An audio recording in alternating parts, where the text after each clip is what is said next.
আমার হাতে ছিল মাত্র $100। স্বপ্ন ছিল বড়, কিন্তু অভিজ্ঞতা ছিল ছোট। প্রথম দিনই চার্ট খুলে মনে হল, এই তো সুযোগ, আজই ডাবল করব। কোনো প্ল্যান না, স্টপ লস নেই, শুধু ইউটিউব আর টেলিগ্রামের কথা বিশ্বাস। একটা ট্রেড, তারপর আরেকটা। $100 হয়ে গেল ৭২। হাত কাঁপছিল, মাথা গরম। ভাবলাম, একটা বড় ট্রেড নিলেই সব ঠিক হয়ে যাবে। কিন্তু মার্কেট আবেগ বোঝে না, আর ৭২ হয়ে গেল ৪৮। সেই দিন বুঝলাম, সমস্যা আমার ক্যাপিটাল না, সমস্যা আমার মাইন্ডসেট।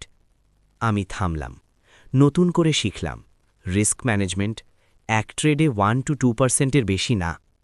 ১ মাস পর একই $100 দিয়ে আমি আর ডবল করার স্বপ্ন দেখি না। আমি টিকে থাকার প্ল্যান করি। কারণ যে $100 বাঁচাতে পারে, সেই $১০,০০০ও সামলাতে পারে।